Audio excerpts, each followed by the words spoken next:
The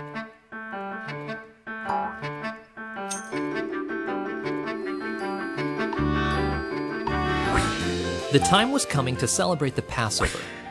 Every year, the Jewish people gathered together to remember a special event that happened long ago. When God's people were slaves in Egypt, God did great things to rescue his people. Pharaoh saw God's power and authority, and he let God's people go.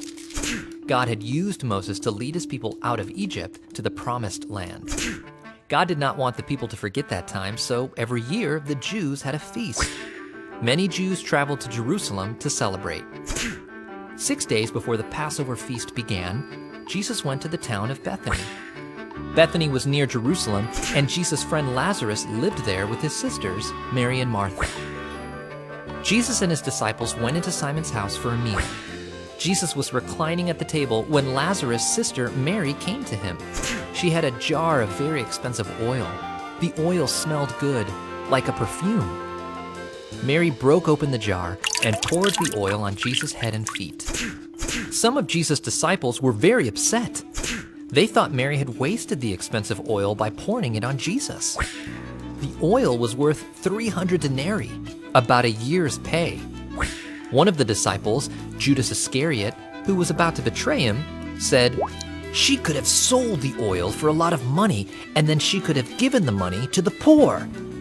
Judas did not say this because he cared about the poor. He said it because he loved money. In fact, he was a thief. They told Mary that she had done the wrong thing, but Jesus spoke up. "Leave her alone," he said. "She has done a very good thing for me." Then Jesus explained, "You will always have people around you who are poor, but you will not always have me. Mary has poured oil on my body to get it ready for burial." Jesus said that wherever the gospel was told in the whole world, people would also hear about Mary and what she had done. Pouring the expensive oil on Jesus was not a waste, it was worship. By allowing Mary to anoint him, Jesus showed that he is more valuable than anything. Jesus knew he would soon die, be buried, and rise from the dead on the third day to rescue sinners.